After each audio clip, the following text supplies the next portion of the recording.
We're back and we're in chapter 7 of Gateway of Tshuva. It's a pleasure to have you here. We've got people live, we've got people online, and I hope that you will also join us at some point in the future if you're learning with us over YouTube or anywhere else. We've been looking at both the technical and the spiritual side of tshuva, which means return. So in Judaism, repentance is not about I did something wrong, I'm a bad person, I'm broken, and now I do something to fix myself. Tshuva is, my essential state is that I am a spark of God, a piece of God. Now I can choose to cover that up, but once I remove that cover, I'm back to my essential state, and I always was that. So that's why we call it return, because I've never actually left that essential state of being a spark of God, of being completely one at my innermost point. So we're getting back to our normal self, to our sane self. We followed some of the technical aspects. Of course, if I've affected another brother or sister with my actions, I have to address it with them. I have to say, I'm sorry that I did this. And I have to wait till I hear the sounds coming from the other saying, you're forgiven. And I have to try once, twice, 3 times. Then, of course, you turn to the Almighty, however you can perceive God. And trust me, none of us can do it. So however you do it is just as good as anyone else. And turning to them or that, we say, I'm sorry for the ways I failed. And the essence of tshuva is a wholehearted return to doing the right thing, doing the right thing. And remember, we're not talking just about the technical mitzvahs. I know we focus on that a lot in Judaism. So for the Alter Rebbe, who we're learning from, it includes not eating bread on Pesach. But by the way, it also includes not gossiping or telling stories. It includes not holding a grudge. It includes many emotional mitzvahs that we sometimes overlook. So just saying, I plan to return wholeheartedly, I plan to not mess up again, that's the essence of tshuva. And if you're thinking, well, every year I promised that, and then I still messed up, so how can I be sincere? Let me say, don't worry about that. There's 2 different dimensions. One dimension is my sincere resolve. The other dimension is I'm a human being, I'm fallible. God has given me free choice, and that's part of the exercise, is that I may mess up. But that does not change that once I've made a sincere resolve, that is the essence of tshuva. That's the technical side. Then we move to the spiritual side, which I love. And here we pointed out from the Zohar that what does tshuva mean? It means tashuv hey. And we looked at the word tshuva, and the letters actually spelled tashuv, return. And then hey, the letter hey, which is the last letter of God's 4-letter name, Yud and Hey and Vav and Hey.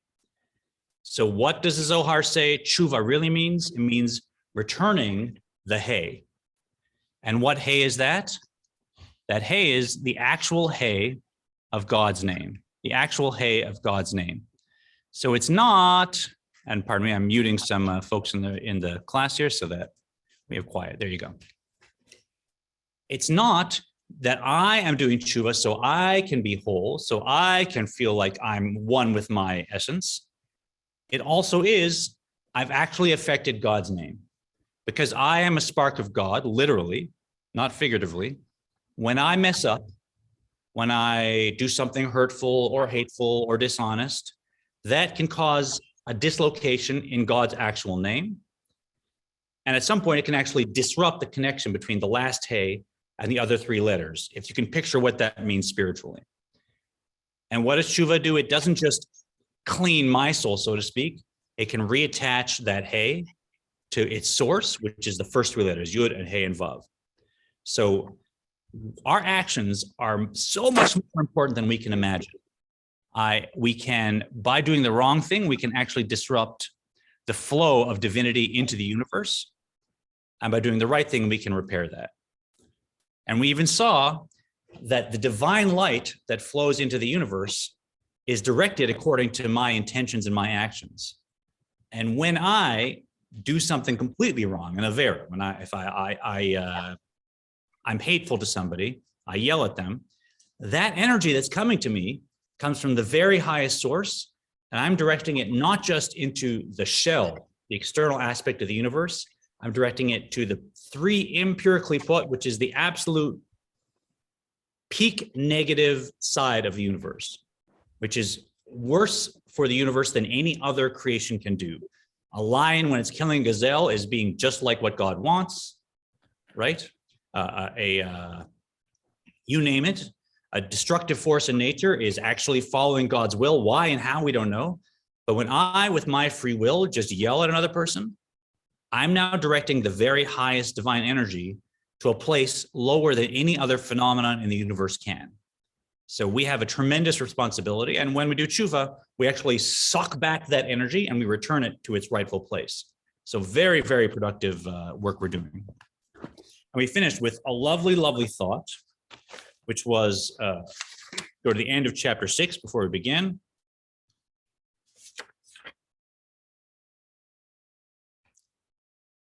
Right? As the verse states, I'm on 244, that God will return those of you who return, right? And we read it, Vishav Hashem, God will return. We read it as God will return us. The Alter Rebbe said, no, it's not that God will return us, it's that God's self will actually return. When we do tshuva, Vishav Hashem, God will return, and that hay will return to its place, and we can actually repair God through our tshuva. That's where we left off. Any questions from anyone on that before we dive back into 7? Good. Okay, let's go on. We began 7, and we started to look at 2 things we need to do now to actually follow through and do tshuva. So now we know what it is, a return to God.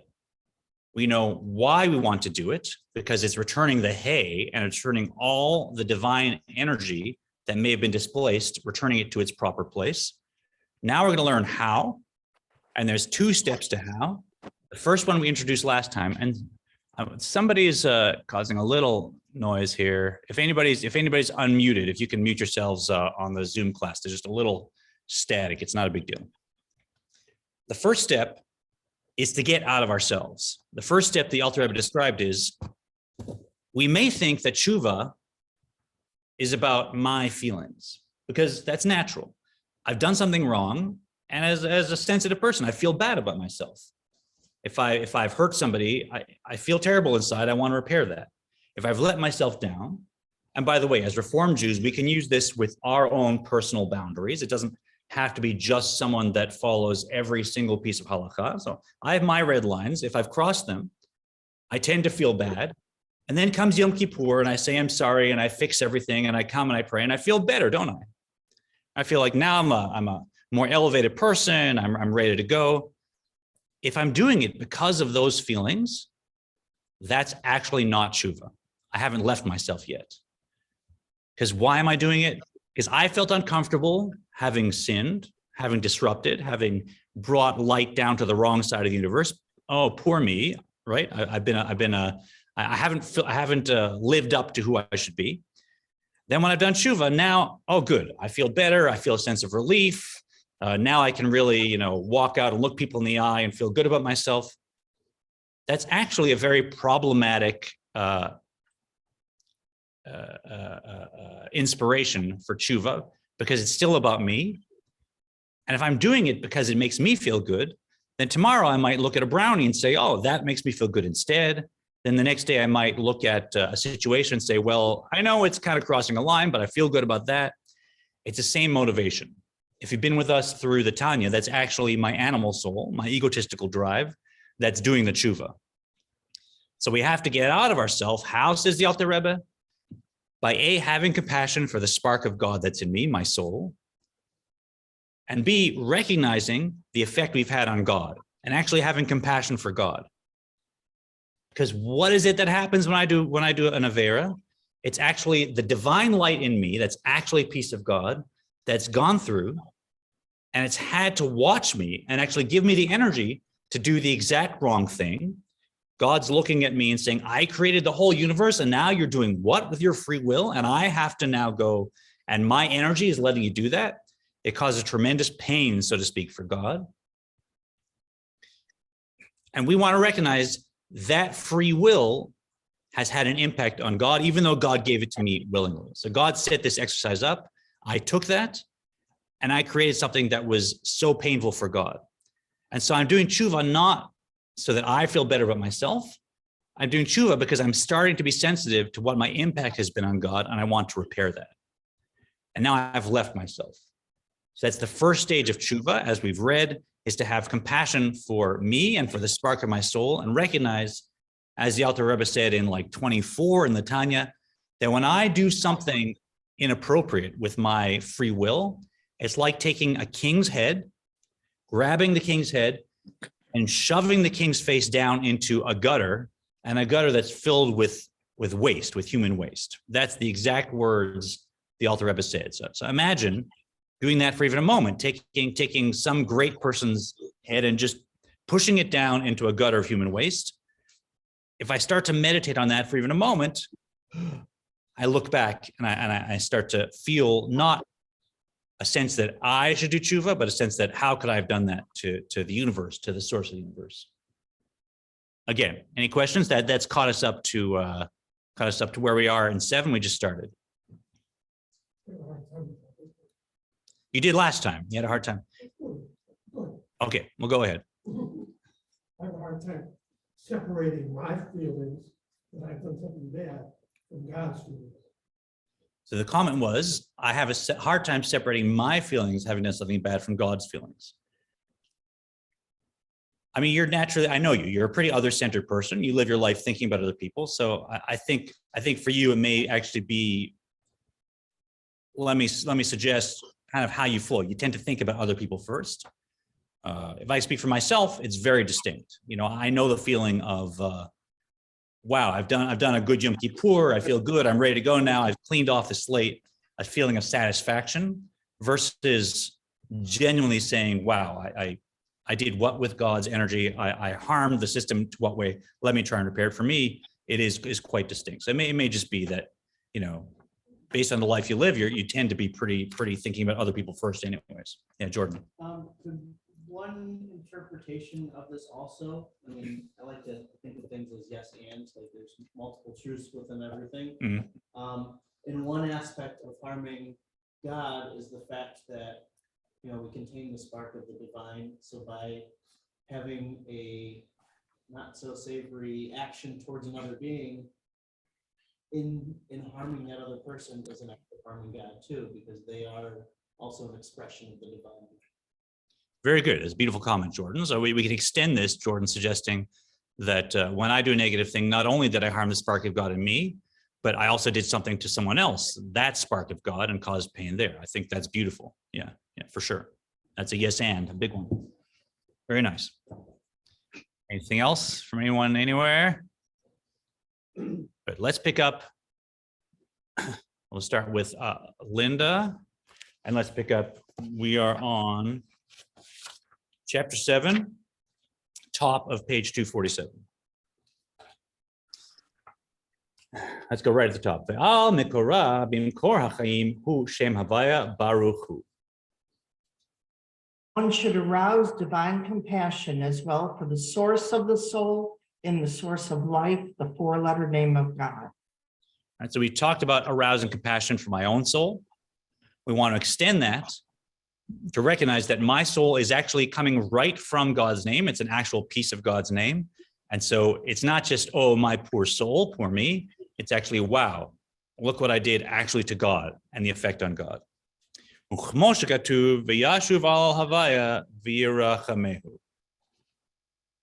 the verse states, he shall return to God and he will have compassion for him.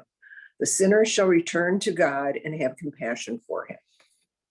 And this is Hasidus at its finest, as far as I'm concerned, right? We read this from Isaiah, right? V'yashuv alavaya v'yarachamehu. I'm going to return to God, and he will have compassion on him. Obviously means I'm going to turn to God. God's going to be like, you know what? By all measures, Smolash, you don't deserve to return to me, but I'm going to have compassion on you. Welcome back. You're now a soul close to me, etc. Right? That's how you read Isaiah. The Alter Rebbe is saying, flip it around. It's not God having compassion on Smolash. It's actually us having compassion on God. V'rachamehu, we, the ones who are turning, are having compassion on God by being sensitive to the damage, the harm, the grief we've caused God, and we're doing it for God's sake. That's tshuva according to Chassidus.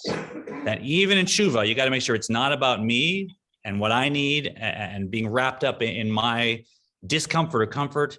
It's starting with God, it's finishing with God, and our whole orientation is about that. We're having compassion on God by repairing things. You don't have trouble with that, right? Okay, good. I love that. Perush le'orei rachamim al hashpa'at shem havaya baruchu shenishtalma v'yarda toch hechlot hasitra achra hatmeim lahachayotam. This means arousing compassion for the life-giving power issuing from the four-letter name that is ascended by the stages into the chambers of the impure Sitra Achra to give them vitality. So as we've seen, this most precious light, what we call the pneumius, so the most internal light, that's the light that's closest to God's heart, closest to God's will. That's the light we've been entrusted with. And we've taken it and we brought it down, not just to the shell of the universe, the external, unimportant side of the universe. We forced it into the very worst part, the part that is completely negative, the part that God only created out of a need to give us free will. Out of a need to give us free will, right? God allowed even the worst things possible so that we would have free will not to do them. And there's no end to that. But we should have nothing to do with that side of the universe. And when we do this, we take in God's most precious energy and forced it into the three impure klipot, the absolute negative side of the universe. And we should have compassion for the power coming from God's name, from that hay, and return to its source. Al yedei maseh enosh v'tach bulotav u'machshvotav haraot.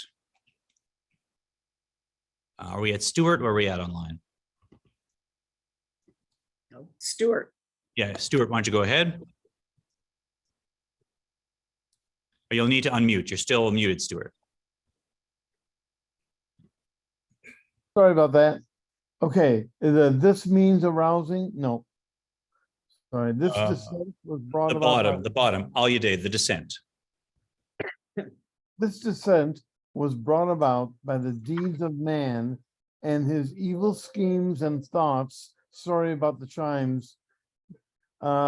Therefore, the Holy One, blessed be he, is called the humiliated king. I'm sorry, humiliated king in Pirkei. Did you skip a page? This descent, yeah, this descent was brought about by the deeds of man. Are you? I think you've got some of the commentary. We'll get to humiliated king, which is a crazy name for God, isn't it? Okay. This descent was brought about how? Okay. As Moshe Cordovero wrote, for there is no humiliation deeper than the ignominy of exile within the realm of the Pelipot, especially when am I right? Okay, especially when a thoughtful. Stuart, that's good. That's good. Right? Okay. This descent was brought about how? By our free will. When we think the wrong thing, when we say the wrong thing, when we do the wrong thing, that should be very familiar. And again, this is a Reformed community. I'm teaching this for our community. So we shouldn't think, oh my goodness, the Alter Rebbe is talking about every mitzvah in the Torah. So how do I even engage with this? Each one of us has our relationship to Torah, has our red lines we've created. And by the way, me functioning within my red lines, even though it might not look to an outside observer like it compares to someone born in a completely halachic community, you might say, how can I do as much as them? It's just the opposite. Because for me to put on tefillin once, say, might be such an important bringer of light to the world compared to somebody that was brought up there. It's their habit. It's what they do. They put on tefillin every day. For them, it's just automatic. In fact, it may not be bringing any light. I have no idea. It's not my place to judge. So we shouldn't assume that because we're here in the Reformed community that our relationship to this text and this technique is of any less value. It may be even of more value because one change from me could be equal to 100 changes from someone who was born with it and didn't have to work like we did to learn it late in life. So just go ahead and do it with your red lines, your circle. If you have a practice for Shabbat, good, let's work with that. If you have a practice with kashrut or eating of any kind, let's work with that. You have a practice of learning Torah, let's work with that. If you have a practice of emotional balance, let's work with that. And each one of us is in our own classroom. It's not my place to judge anyone else, right? Everyone has benefit. It's kind of like relationship of value, like someone that's rich and will give $1,000, but not really care about it or think about it might be less significant than someone that is just washing dishes that gives $1, but gives $1 with his whole heart.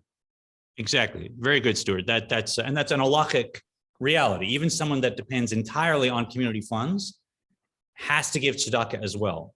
And it may be that quote unquote smaller amount they give, seen from heaven, is actually a very huge impact. Whereas someone that's wealthy and gives their 10 or 15% just annually, they may not be putting in the kavanah. Who knows? They may be. It's not necessarily, we don't know, right? So each person is doing their own work, and each one of us is invaluable to the system.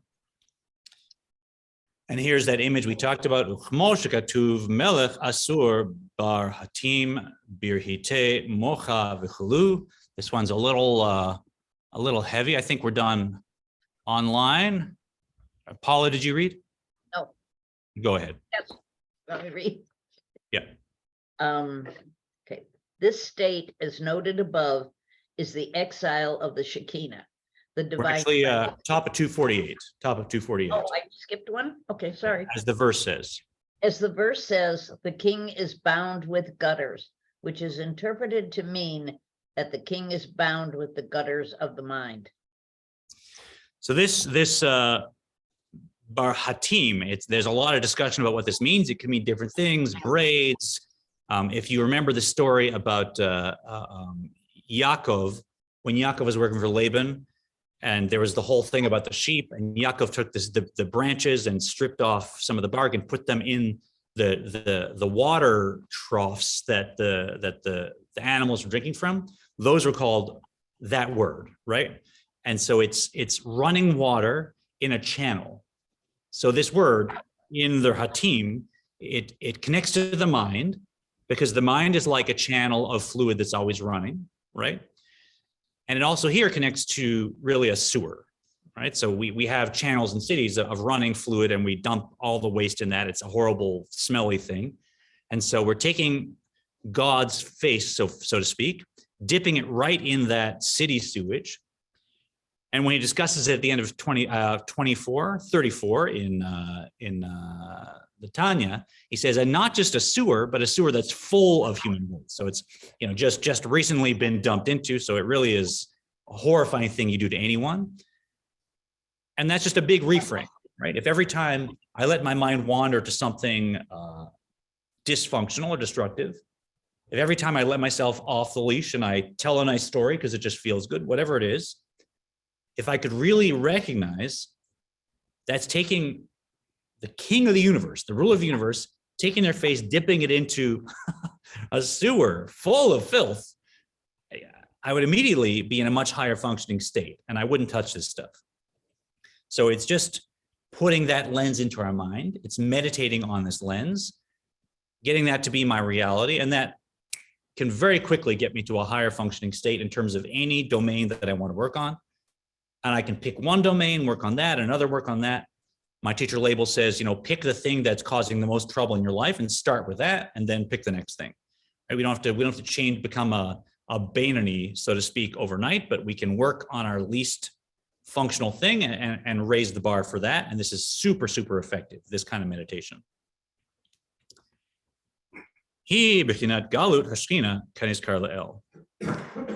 Let's start. Let me try my little sound thing. So Rick, go ahead. This state, as noted above, is the exile of Shekinah, The the divine. divine presence. the level of Malchut, kingship, of the world of Atzilut.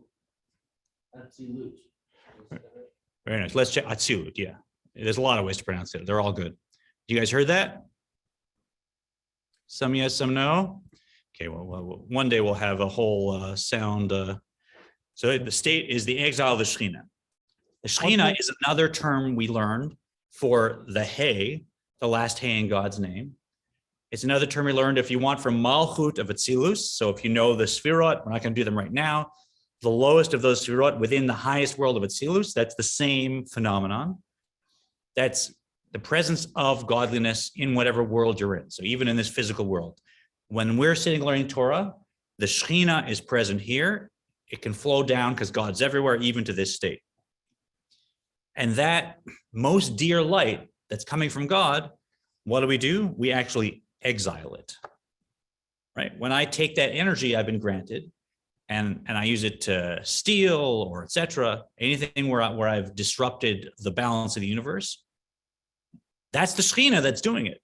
And the Shekhinah is watching me and saying, Smolash, and still it has to do it. And because God's given me free will as part of this exercise, the Shekhinah itself is powerless to stop and has to, as I keep saying, has to actually give me the energy to do the absolute wrong thing. And that is the exile of the Shekhinah. Right? So we had an exile in Egypt. That was a physical exile and a spiritual exile. We had the destruction of the temple, and that was some other kind of exile where the connection to this divine consciousness was broken. And it's been so long ago, we can almost not imagine how the world would be with a clear connection to divine consciousness that was, so to speak, visible when you went to the temple. Whatever, you can't understand what that is without experiencing it in this generation. And that exile was an exile, but even here in my own little domain, I can still take the Shekhinah and exile it in an even worse way than before, because as we said, I'm bringing it into the three impure klipot, that is the absolute negative side of the universe, right? So tshuva can undo all that. Everything we've done can be undone and returned. Yes. Can you define exile in the context of here? Can I define exile was the question. Exile is when I'm, okay, let's define it in terms of the opposite, right? When I'm in my home with no concerns, right? What's my state?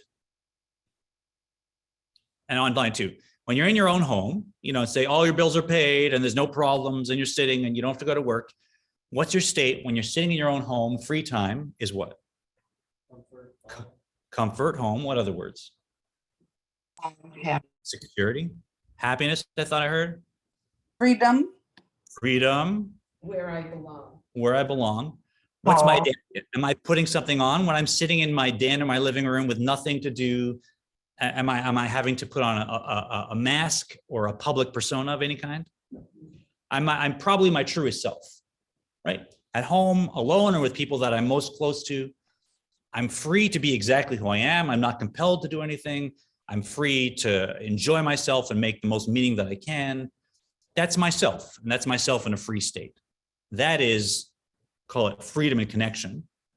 Now, take me, Smolash, say I'm on a plane, and I'm flying, and I'm stopping in Moscow, and they pull me off the plane, and they say, sorry, Smolash, we're gonna put you in jail. Now, you can't do what you want. You have to do what we do. We're gonna put you on trial. You can't communicate with who you love. You can't be where you are. You can't eat what you want.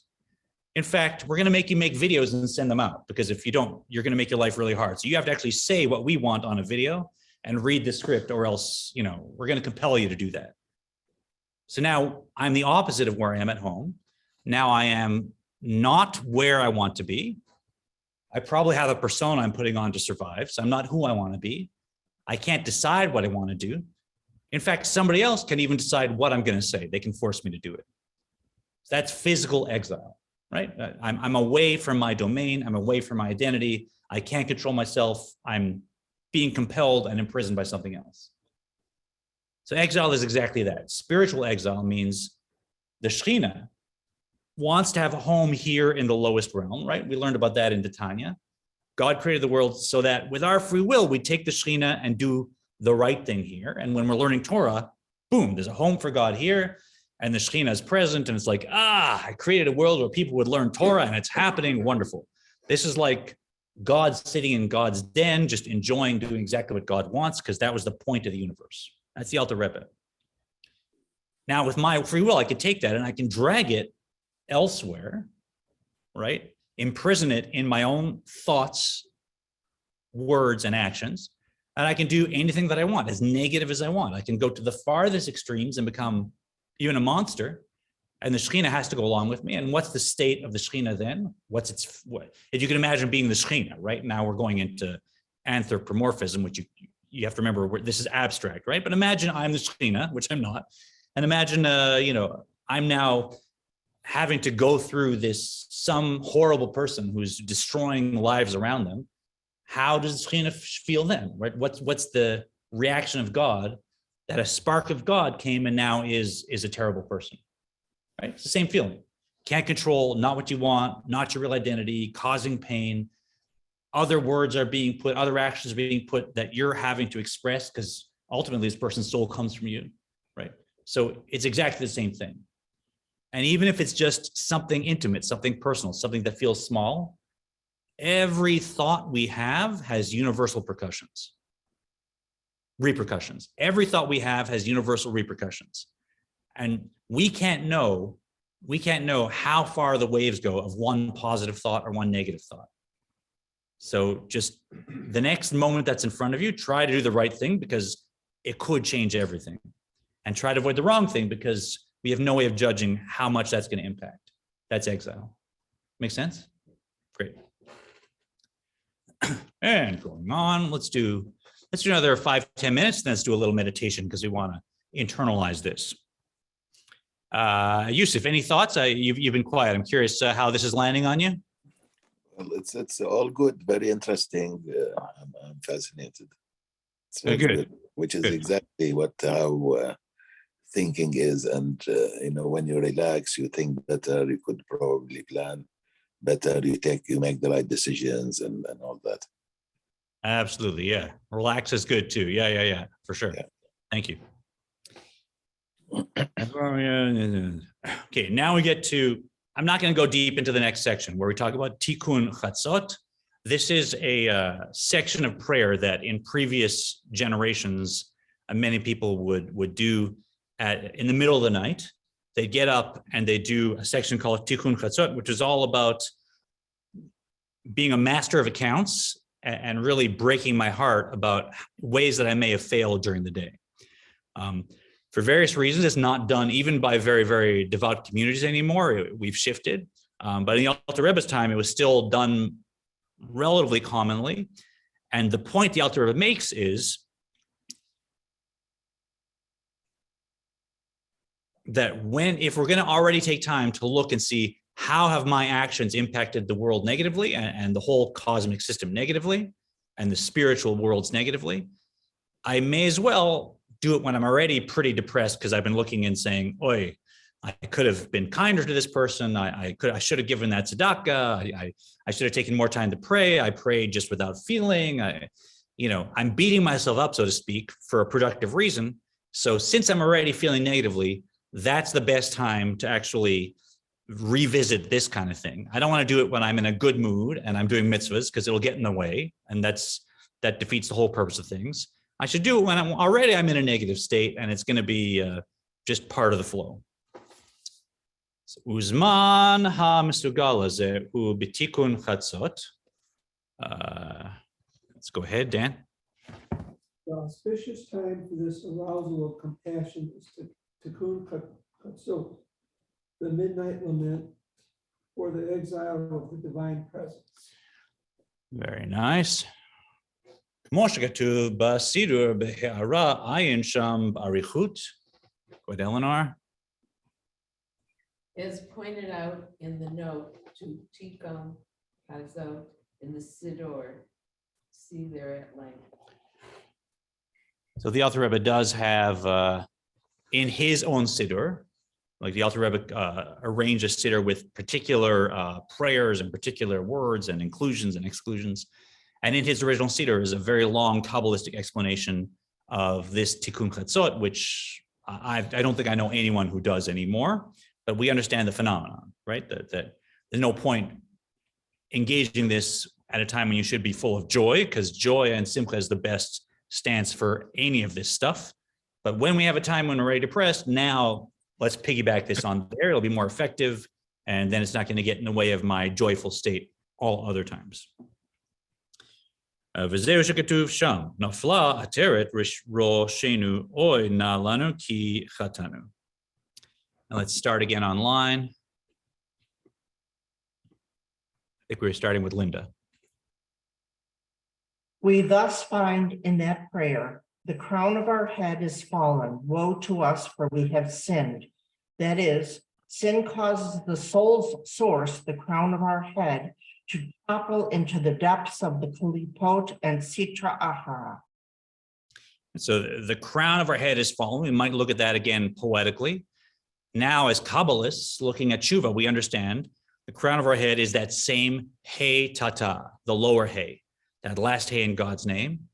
So the crown of our head, right, the thing that's encircling everything about us, the source of our soul, that has fallen because we've taken the ruler's head and dunked it into the lowest place in the universe. ולכן נקרא הקדוש ברוך הוא מלך עלוב בפרקי החלות, כמו שכתוב הרמת זיכרונו לברכה. Therefore, the Holy One, blessed be He, is called the humiliated King in the Pirkei Halachot, as our Moshe Cordova wrote. So this is Pirkei Hechalot. I haven't learned it. It's a very Kabbalistic midrash, and there's a whole list of names that we call God, Melech this, Melech that, and one of them is, as we said, Melech Aluv, the humiliated king. Right. So if we were doing Family Feud, and the question was names for God, right? And you're like, go, do use this. Like, would you ever in a million years come up with the humiliated king as a name for God? What's that about, right? Why is that? Why? How does that even come into? That's not a name for God, and yet it is, exactly because of this dynamic. Because every single person on earth has the power, by their thought, speech, and action, to take the absolute source of all and take that and lower it and push it down into the very negative, most negative side of the universe. And that's humiliation. And somehow in that exercise that God set this up, that God gave us free will, that gets at the essence of God, right? Because God is somehow interested in me doing the right thing. There's a beauty to that setup, that scenario, that exercise. But this is actually one of the names of God, the humiliated king. And that should fill us again with a sense of responsibility and perhaps a sense of compassion, as we said, compassion of me towards God. I have a question. Yes. There's 72 names of God, so I'm assuming one of those 72 names is the humiliated king, but it's not written like it's written on this page. So the question is, there's a list of 72 names of God. Is this one of them? And if so, why haven't we seen in that list? The list of the 72 names of God, that's a series of letters. That's a particular list of 72 names. It's a grouping of 72 names. That is by no means the total number of names of God we had. Oh. Right. So that's, someone gave me a poster. I think Cindy gave me a poster of all those, right? And they're all just letters. So that's a series of 72 names. But for instance, Havaya, the Yud and Vav, I think is not in there. Elohim is not in there. That's a separate kind of Kabbalistic list. So there's many, many names we have for God. Keep in mind, there's one God. There's one God. So we call God by many names because God has many functions. Just like when someone calls me Smolash, that's probably an old family friend or a school friend. When someone calls me Cantor Smolash, that's someone else. When someone calls me Dad, that's someone else. When someone calls me, you name it, right? Those are all me, and they're just different ways that I behave, different modes I have. So all these names are the many, many modes that we have that we relate to God, but one God, one God. Just wrapping that up, כי אין לך עלבון גדול מזה, ובפרט כאשר יתבונן המשכיל בגדולת אין סוף ברוך הוא ממלא כל אמין בסובב כל אמין. Let's go till there. For there is no humiliation deeper than this, than the ignominy of exile within the realm of the Kalipot. Especially when a thoughtful person meditates on the greatness of the Infinite one who permeates all worlds and encompasses all worlds.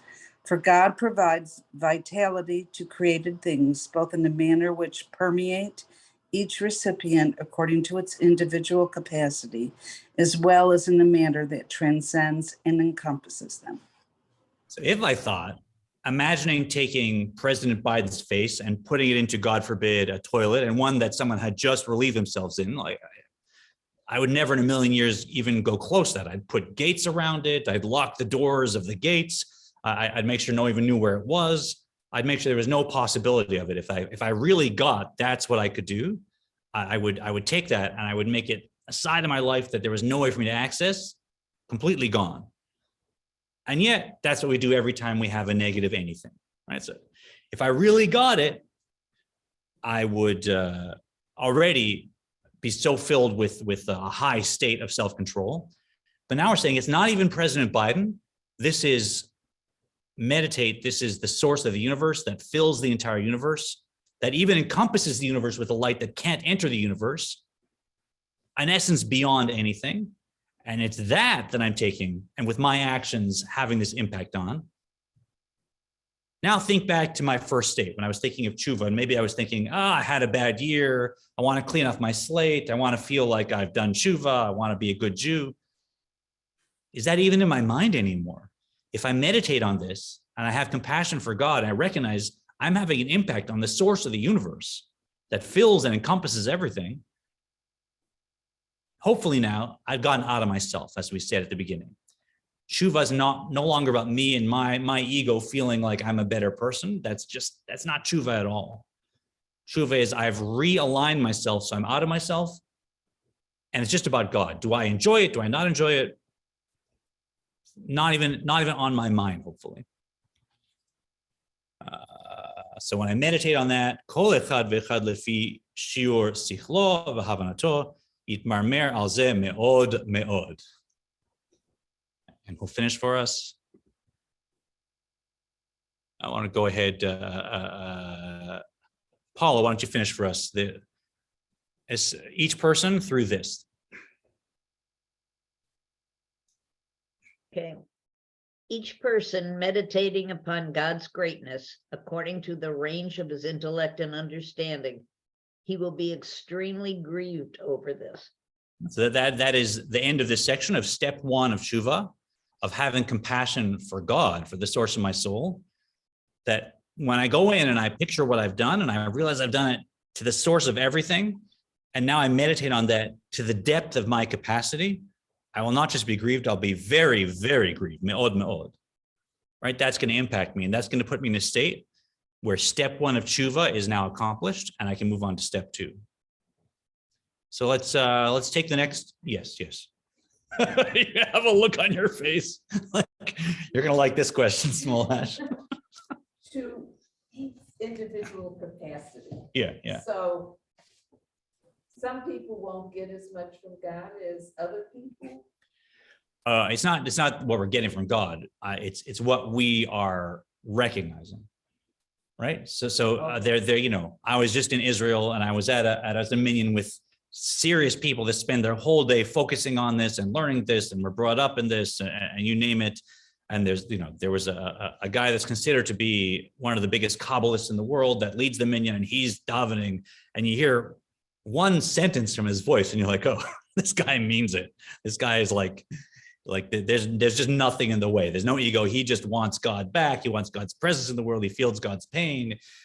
It's another level, right? Clearly, this is a very refined person, right? So if this Kabbalist were to sit and meditate on whatever might be called an Avera for a person like that, who knows, right? And the feeling he has in his heart of just all he wants is for God to feel good, and we've let God down, and God's presence is gone. I mean, he's going to be impacted to the core. He's going to be crying, right? I sit and I meditate, And I'm taking a break from my coffee, right? I'm taking a break from my internet browsing. I'm taking a break from the wonderful work I have here at Temple that I enjoy. Taking a break from my family, which is such a blessing. I have a great life. I'm happy. I'm not upset that the Shekhinah is in exile. I'm actually emotionally happy with my life. I'm living, thank God, a very good life. I have to take a break from that and try and focus my mind on this idea. Okay, the places where I've failed, let's try and focus on the impact I've had. Wow, I can get myself to recognize it and it feels heavy, but I'm not even coming close to the depth that this Kabbalist is feeling when he meditates on it. So it's about our capacity. It's about our capacity in dot, focus that we've learned, our capacity in Bina, being able to go into the details of the divine concept, and our capacity to connect it to our emotions so that now becomes our emotional reality. That's the world we're living in, right? Yes, that comes from God, but it's my doing it. It's my avoid, my work that makes it real in my heart. Make sense? Right. And let's do it. So if you can put your book away for a moment. We're going to do, this is a system of Jewish meditation. By the way, my teacher, Laibl Wolf, will be in town, not this Saturday, next Saturday, the 20-something. Next Saturday is the 21st. So if you want to join us for a nice lecture by my teacher, Laibl, who's in town on the 21st, be in touch with me. Happy to have you with a group that's going. But Jewish meditation is distinct from Eastern meditation in that we clear the mind and then we introduce a divine concept. So we always fill the mind with a divine concept, and the meditation is to go deeper and deeper into the concept such that it fills the mind depth, breadth, and length, rather than leaving the mind empty or just observing the flow of the mind. That's not any system of Jewish meditation I've seen to date. I've not seen one that does it. That's purely an Eastern practice, and in fact is contraindicated, whatever the word is. It's not advised for Jewish meditation. So if you find a nice relaxed position, the position is not important. Nice long spine, head balanced on your neck, shoulders falling gently, fingers relaxed, toes relaxed on the floor, tongue relaxed inside the mouth, eyeballs nice and heavy in the eye sockets. Let your scalp be smooth and relaxed. Just scan your whole body for any areas of remaining tension and let it fall with gravity.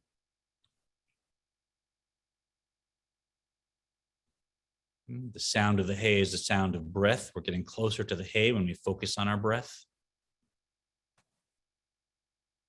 The breath is the first appearance of the soul and the physical. So bring your attention to your own breath, the sound of it, the feel of it, and let it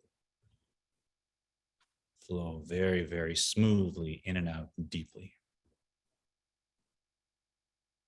You're already feeling more relaxed, just focusing this way.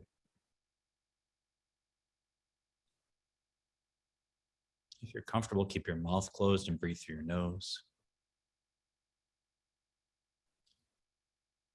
Corresponding to the 4 letters of God's name, we're going to identify the 4 sections of the breath. It's one breath, but has 4 stages. So first stage is breathing in. Second stage is the breath remaining in, nourishing us. Third stage is breathing out. Fourth stage is letting the breath stay out, letting out all toxins. And starting it again, in. Hold the breath in. Out. Stay empty. Let's expand that 4 count. 4 counts for each of those 4 stages. So with me, breathing in, 2, 3, 4. Stay full. 2, 3, 4. Breathe out. 2, 3, 4. Stay empty. 2. Starting again, breathing in. Keep the breath in. And out. 2, 3, 4. Staying empty. Keep that cycle going on your own. You can bring your belly in, feel free if you're used to diaphragmatic breathing.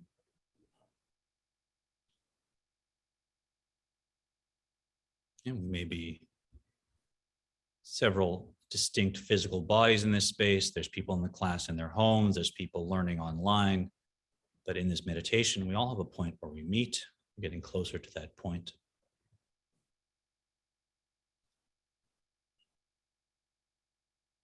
If you're familiar with the Wisdom Gateway, please open up your Wisdom Gateway. I won't take time to describe that.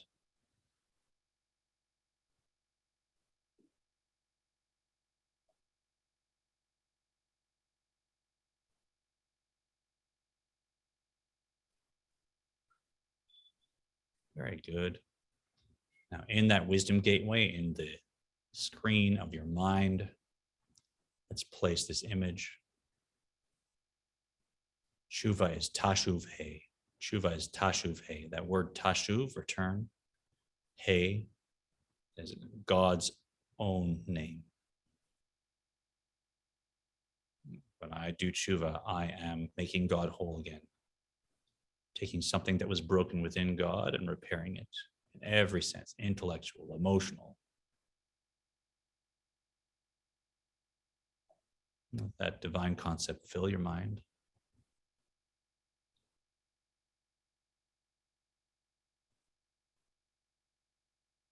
I suggest for any seasoned meditators who might think that sounds too simple. If it sounds too simple, try it for 15, 20 minutes. Just try it. And let your mind fill with the divine concept, Tashuvhe. We're going deeper, we're going wider. It's filling the mind like wine filling a cup. I'll give you a few minutes.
One more minute, beautiful work. Just keep going deeper, very relaxed way.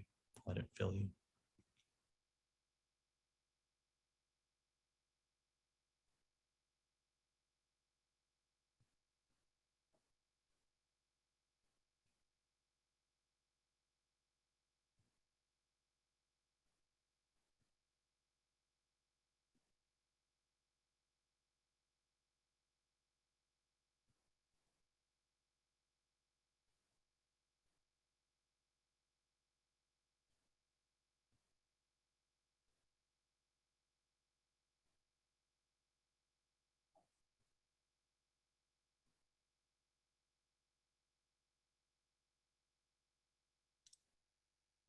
As I often say, if you're watching this online, feel free to open your eyes, click pause, and remain in this state for 10, 15, 20 minutes. Very good daily practice. If you're with us, we're about out of time, so you can wiggle your fingers and toes. Come back to your computer screen. Thank you. It's good to have you back in a gateway of Atonement. I hope this is really as productive for you as it is for me. Thanks to our new students, Jordan and Yusuf. I've learned a lot from you, and I look forward to learning more with you. I pronounced it correctly, Yusuf? Yeah. How do you say it? Sorry? How do you say your name? Yusuf. Yusuf. Yeah. Good? Yeah. Wonderful. Pleasure learning with you. I'll just hang out now to answer any questions, but for our YouTube viewers, pleasure having you, and we'll see you next time. Yes, definitely. See you soon.